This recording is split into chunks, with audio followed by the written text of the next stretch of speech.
You're listening to the Economics and Country Risk podcast from S&P Global Market Intelligence. In each episode, our experts will provide you with the where, how, and when to make decisions that transform your business. The supply chain story of 2023 so far has been one of normalization. Demand has slowed down, with U.S. seaborne imports of consumer goods falling in the first 8 months of the year. The seasonality of shipping patterns also appears to be returning to normal, and global trade activity is likely to stabilize. But as ever, we see risks on the horizon. To name a few, trade policies are becoming more restrictive, and sustainability policies are starting to have real consequences for supply chains. Water risks are affecting shipping worldwide. I'm Kristen Hallam, content strategist at S&P Global Market Intelligence. Here to guide us through the minefield of supply chain risks is Chris Rogers, head of supply chain research at S&P Global Market Intelligence. Welcome back to the podcast, Chris. Thanks for having me, Kristen. It's good to be back. So, Chris, let's start with the good news, as it were, about normalization. What is driving the return to normal that you're seeing in supply chains? Yeah, so the good news is bad news, as is sadly often the case with supply chains. The primary reason I think we're seeing a normalization is effectively a reduction in loading of products going through supply chains very broadly. If you remember during the pandemic, we talked about this last time, there was a big jump in demand for consumer goods that effectively overloaded the manufacturing systems, overloaded logistics networks, led to blockages at the ports. We've been through this story a few times. Yes. And what we've seen more recently is a reduction in demand for those goods. And we see that very tangibly in the rate of flows of goods on things like our US seaborne import data, where we can see year over year throughout this year, a double-digit reduction in shipments of consumer goods. The good news is, of course, that the shipments that are coming in with kind of a normalized seasonality. So we're starting to see a pickup in our data for August and September, as you would normally expect, albeit at a much lower level. Just looking ahead a little bit, clearly, when we look at the macroeconomic data for consumer spending, it's still reasonably strong at the headline level, but that's partly being driven by the ever-present inflation. But looking into next year, our economics team are actually seeing the potential for a reduction in durable goods sales in the first quarter. And I think companies are probably preempting that a little bit as well by scaling back their inventories. And we could probably talk about inventory strategy a little bit later on, but we have seen companies destocking to a certain extent, and that again reduces some of the pressure on supply chains. And that leads me right into my next question, which is how have companies responded to this normalization of the supply chain? I think you've partly answered that already. Yeah, so we can look at some of the short-term measures for lessons about some of the longer-term measures. If we look at the S&P Global PMI, the Purchasing Managers Index, what we can see there is that companies have cut back their inventories so far this year. Now, we don't yet know whether this is just basic cyclicality. So overbuilt last year, got to hang back and not bring in as much. So cut back your inventories this year. Maybe some cyclicality there. And certainly when we speak to our customers, there are lots of concerns that companies feel they've lost the ability to adequately forecast where their business is going because historic patterns have been disrupted. But the PMI for manufacturing has shown decline for 13 months. So it's very clear that what we've got is a well-established downturn in manufacturing and in inventories and in, frankly, logistics as well, in response to this kind of demand-driven return to normal. We have seen companies generally return to normal seasonality approaches. So when you make your shipments last year and year before, we saw companies trying to import or ship early in order to avoid either getting crushed by a shortage of logistics capacity or just failing to meet consumer demand when it came. A couple of anecdotal examples, though, show how those patterns aren't entirely settled. We published a piece looking at the shipment of Halloween decorations and found that generally they were being shipped earlier than previously. Clearly, all those kind of 20-foot tall skeletons require a lot of early shipping. And on the other hand, Christmas decorations, we're halfway through the peak shipping season at the moment. September is the first half, October is the second half. Pattern seems to be back to normal. Again, different companies following different approaches there. But trimming inventories, trimming demand, return to normal seasonality. Those are some of the short-term policies. Some of the longer-term policies, though, we are seeing some adaptations, I think, to what companies were maybe saying previously around inventories, multi-sourcing, reshoring, and so on. But we can get into those in more detail later. That does explain why I was seeing more bats and pumpkins and skeletons on my street on the early side in September. Because of the early shipping, I guess. Yeah, and I think there's an interesting point here about whether retailers are concerned about a downturn in demand later in the year, and so are trying to attract some of that seasonal shopping earlier than normal. So try and beat your competitors to the punch by making the products available sooner. Don't want to read too much into that, but I think that might be a possibility as well. Could be. So let's talk about some of the risks that are cropping up, starting with trade policies. What's on the trade policy mood board at the moment, Chris? Yeah, it's a very dark kind of emo mood board. Most They're listening to The Cure, yes. Yeah, that's right. The Pinterest page for trade policy is mostly black and grey. I would say that there's probably a certain amount of clarity that will come this year, which is a good thing, but there's still plenty of policies where there's uncertainties running into next year. If we're looking at the US side, the big element that's ongoing at the moment is a review of the Section 301 duties that are applied to imports from mainland China. Those were the tariffs that were applied during the Trump administration, and we're due to have a decision from the government on what to do about those anytime soon during October or November. Those are basically reviewed every 4 years, and they were put in place in a series of waves in 2018 and 2019. That's one definitely to watch. Remember, those tariffs are about 25% on a large proportion of imports from China. The EU have just gotten into the process of launching a subsidy review of the Chinese electric vehicle manufacturing industry. There's been obviously a big uptick in shipments of electric vehicles from mainland China to Europe, and the EU are clearly concerned about the state of EU manufacturing as a result of that. To complete the circle, another one to keep an eye on during the fourth quarter of this year and going forward is negotiations between the EU and the US around the future of the steel and aluminum industries. Basically, there are a series of tariffs that the US applied during the Trump administration. Those were transmuted into kind of an informal arrangement that they would hold the tariffs back, whilst, to give it a somewhat long name, Global Arrangement on Sustainable Steel and Aluminum was negotiated. That's supposed to be negotiated by the end of this month. If it isn't, there's the risk that tariffs could be brought back in. And those were around 25% on bilateral trade in steel and about 10% in bilateral trade on aluminum. Plenty of rakes in the garden. We're using mood boards, right? Plenty of unpleasant pictures on the mood board, shall we say. Yes. Although you said rakes in the garden, and that made me think of the Cape Fear episode of The Simpsons where Sideshow Bob steps on all the rakes. Something else for the mood board, maybe. So what is driving governments to take these steps with their trade policies, Chris? There's a whole bunch of different reasons. And before I get into that, I would say the other area to watch in terms of, I don't know if it's trade policy as such, but we're seeing a lot of resource protectionism as well around critical minerals and food. India has been a major mover, and we talked about that last time around. But we've also started to see more on critical minerals, particularly rare earths and lithium, where we've seen most recently Mexico and Argentina start to change some of the contracts that are in place. Now, those sort of restrictions, along with what we've seen in terms of some of these other investigations, are often dressed up in national security concerns. And I think that's certainly true for what we've seen for advanced semiconductors, and to a lesser extent, that can be justified for the electric transitions, development of electric vehicle supply chains. But the second driver has been a desire to capture some of these one-off shifts in supply chains, particularly in the automotive industry. If you're seeing a generational shift in technology, you want to make sure that your country is going to have manufacturing capability there rather than being frozen out for potentially years. And obviously, a lot of these industries are significant employers, either in terms of manufacturing or in terms of the associated parts or even the ongoing services. And then the third part is good old friend inflation. Price rises, particularly for food, have been behind some of these restrictive measures.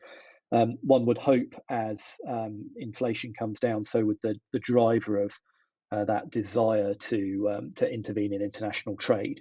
But again, that's something that comes and goes. Yes, it will be very interesting to see what happens with inflation in the near term. Still a very persistent issue globally. Sustainability policies are also coming into focus this quarter in a more meaningful way, mainly coming out of the EU.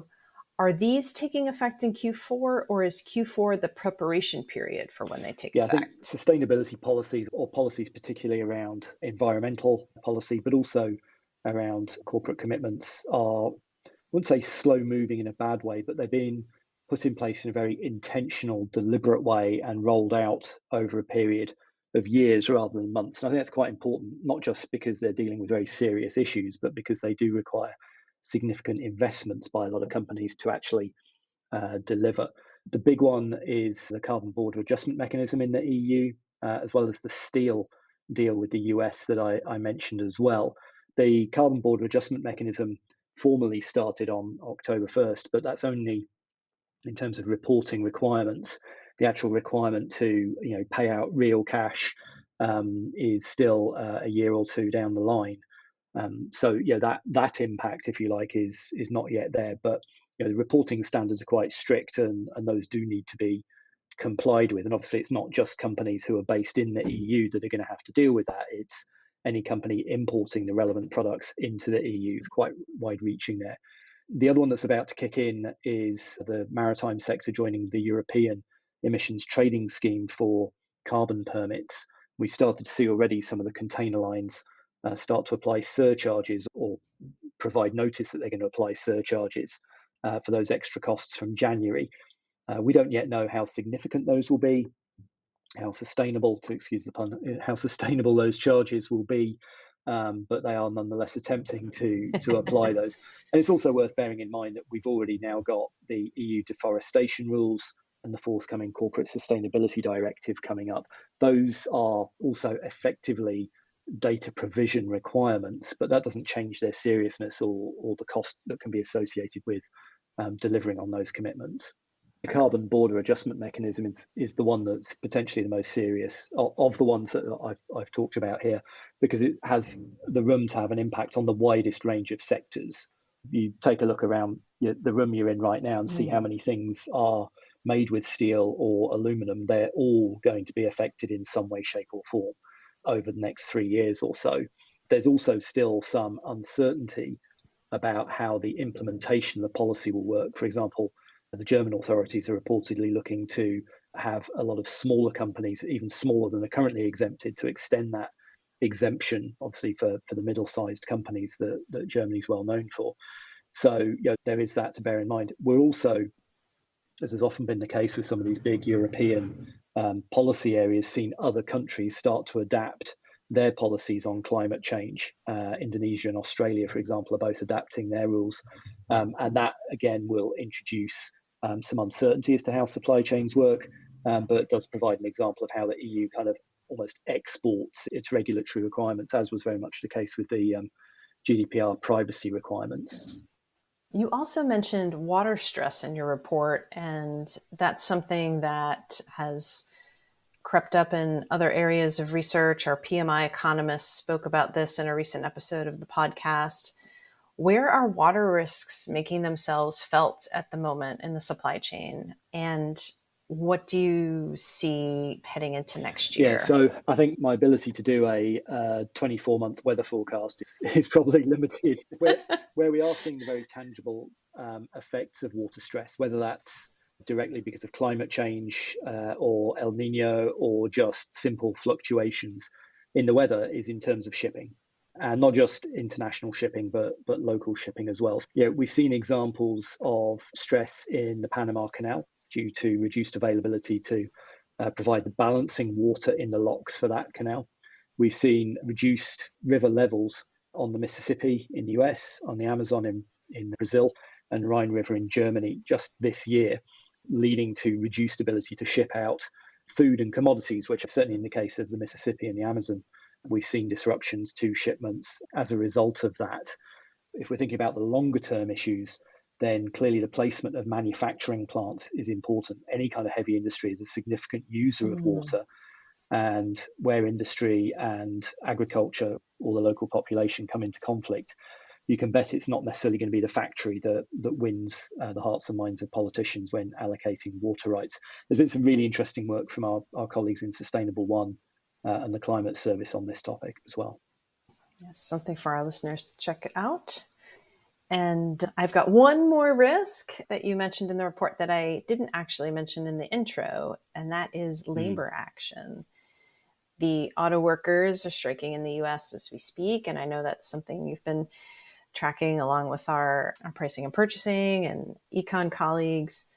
What impact are we seeing at this stage? In the short term, looking kind of small, the UAW strike, the United Auto Workers strike in the US, has been implemented in a very different way to previous strikes. So by effectively closing specific plants, it causes a lot of widespread disruptions without actually completely collapsing the automotive supply chain more broadly. But nonetheless, we've seen the automakers themselves have had to lay off people outside of the factories where strikes have gone on because of the interconnected nature of the supply chains. And we've seen layoffs occur in industries across steel and automotive components as well in a response to just the strikes as far as they've gotten so far.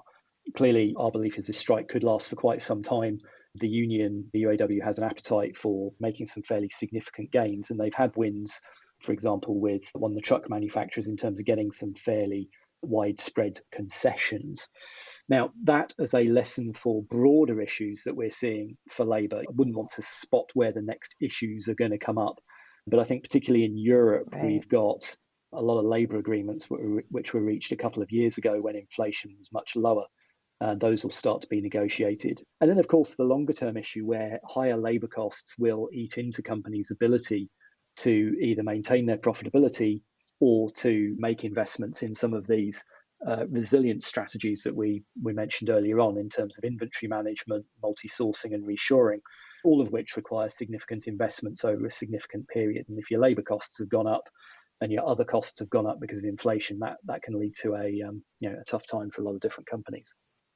So in light of all these risks that we've talked about, Chris, what strategies are companies exploring to make their supply chains more resilient? Yeah, so I think there'll be no surprise that things like reshoring and multiple sourcing are very much on the agenda. And certainly a lot of the companies we speak to are pursuing those strategies, whilst recognizing they take many years and millions of dollars of investment to make. Those are underway and are being rolled out steadily over time. Inventory management, so holding higher levels of inventory or so-called just-in-case approaches, those don't seem to be emerging. And a big reason there is the cost of resilience. And in fact, one of the big themes we're going to be looking at throughout 2024 in our forthcoming research is going to be around the affordability of resilience in a situation where margins are under pressure. The cheapest option, actually, funnily enough, for building resilience in the near term is just building out visibility on the supply chain. It's interesting to see the US government have just relaunched a semiconductor early warning system, effectively. It's only a very simple email box you can send in worries to, but that focus on visibility, even if we can't prepare, we don't have the money to prepare for the next disaster, at least we can flag it early. That seems to be an early area, but I think investment in visibility tools is an area that companies are using and don't maybe cost as much as a complete retooling of the rest of the supply chain. Well, I look forward to reading what you'll be writing about next year. Plenty of fodder for 2024, as always. So, Chris, what would you say are your top one or two takeaways? Yeah, we can summarize it as we're back to normal operationally, but there's considerable policy uncertainties which are only going to be partly resolved this quarter. I think looking ahead, it's all going to be about the willingness of firms to commit funding to resilience. It's clearly needed. It's clearly needed, whether it's because of that policy uncertainty or water stress or labour risk or so on. But actually paying for it is an unanswered question and one that hopefully we'll be able to answer for you in the not too distant future. All right. We look forward to having you back again on the podcast to talk about that. And thank you to our listeners for tuning in. Let us know what you thought of this episode by interacting with us on social media and tell us what you'd like to hear on the podcast next. Thank you for listening to the Economics and Country Risk podcast. Connect with us on LinkedIn and Twitter, and don't forget to subscribe to the podcast so you never miss an episode.